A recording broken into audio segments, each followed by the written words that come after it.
Hello అండి అందరికీ. మనకు తిరువన్నామలై అనగానే 2 విషయాలు గుర్తుకొస్తాయి.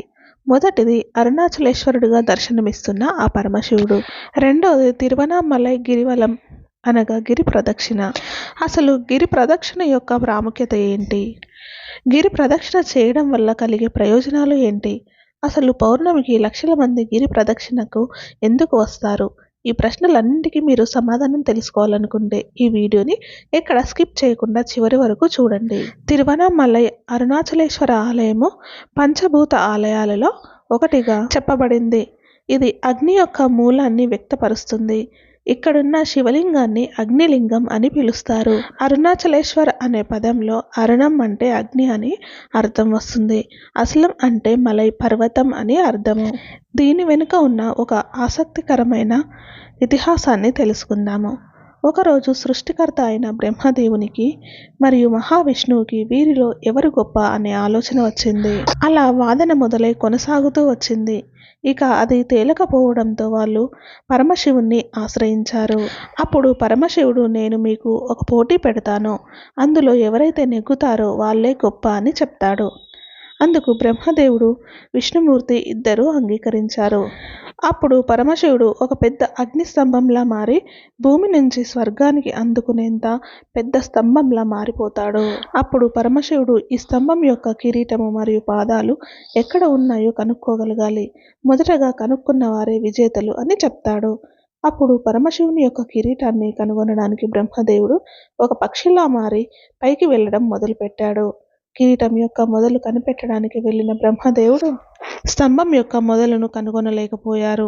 మరొక వైపు మహావిష్ణువు ఈశ్వరుని పాదాలు కనుగొనడానికి కిందకు వెళ్ళాలని ఆలోచించి విష్ణుమూర్తి వరాహ అవతారంగా మారి పరమశివుని యొక్క పాదాలు కనుగొనడానికి కిందకు వెళ్ళారు. కిందకు వెళ్ళిన మహావిష్ణువు పాదాలు కనుగొనలేకపోయారు. ఆ పరమశివుడు అందుకోలేని ఒక జ్యోతిగా బ్రహ్మదేవునికి మరియు విష్ణుమూర్తికి దర్శనమిచ్చారు. తమిళంలో అన్నుతల్ అంటే అందుకోలేనిది అని అర్థము. విష్ణుమూర్తి మరియు బ్రహ్మదేవుడు అందుకోలేకపోయారు కాబట్టి అన్నుతల్ అనే పదం నుండి అన్నామలై అనే పేరు వచ్చింది. అలా కాలంతో పాటు తిరువన్నామలై అనే పేరుగా మారిందని చెప్తుంటారు. ఇప్పుడు మనము అగ్ని జ్యోతి రూపంలో ఉన్న పరమశివుడు పర్వతంగా ఎలా మారారో తెలుసుకుందాం. దేవుళ్ళందరూ అగ్ని రూపంలో ఉన్న పరమశివుణ్ణి శాంతింపజేయడానికి పూజలు చేసేవారు. కృతయుగంలో అన్నామలై అగ్ని రూపంలో ఉంటుందని, ఇక త్రేతాయుగంలో ఒక మణిగా దర్శనమిస్తుందని, ఇక ద్వాపర యుగంలో బంగారు కొండగా ఉంటుందని, కలియుగంలో రాతి కొండగా దర్శనమిస్తారని ఆ పరమశివుడు వారికి చెప్పారు. ఆ పరమశివుడు పర్వత రూపంలో దర్శనం ఇవ్వడం మంచిదే కానీ మనందరికీ తెలిసినట్టు అభిషేక ప్రియుడు కదా. స్వామి, మీరు పర్వత రూపంలో ఉంటే అభిషేక ప్రియుడైన మీకు అభిషేకం ఎలా చేయాలి? మీకు పూజలు, పండ్లు, నైవేద్యం ఎలా సమర్పించుకోవాలి స్వామి అని అందరూ అడిగారు. వారి ప్రశ్నలకు సమాధానంగా పరమశివుడు ఇలా అన్నాడు.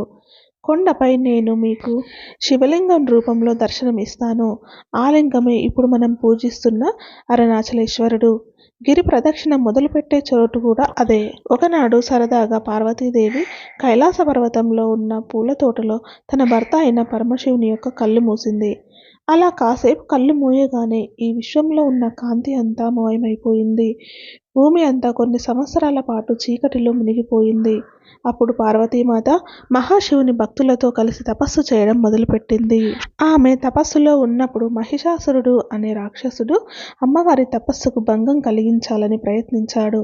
అప్పుడు పార్వతీమాత దుర్గాదేవి అవతారం ఎత్తి ఆ రాక్షసుని సంహరించారు. ఇది పౌర్ణమి రోజున జరిగింది. అది కూడా తమిళ నెల అయిన కార్తికైలో జరిగింది. అప్పుడు కొండపై పరమేశ్వరుడు అగ్ని రూపంలో దర్శనమిచ్చి పార్వతీమాతను తన ఎడమ వైపున కలుపుకున్నారు.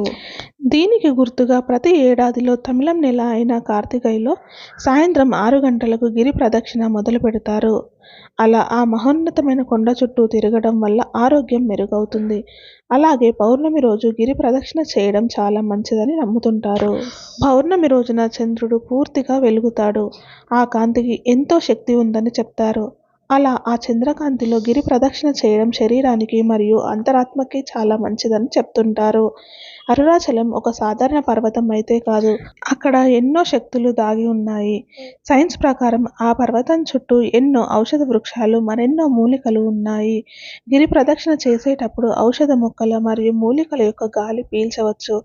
అది మన ఆరోగ్యానికి ఎంతో మేలు చేస్తుందని నమ్ముతుంటారు. ఈసారి మీరు వెళ్ళినప్పుడు అరుణాచలేశ్వరుని దర్శించి వీలైతే గిరి ప్రదక్షిణ చేయండి. వీడియో మీకు ఖచ్చితంగా నచ్చుతుందని ఆశిస్తున్నాను. వీడియో నచ్చితే ఖచ్చితంగా లైక్ చేయండి. ఇలాంటి మరిన్ని వీడియోల కోసం మన ఛానల్ని సబ్స్క్రైబ్ చేసుకోండి.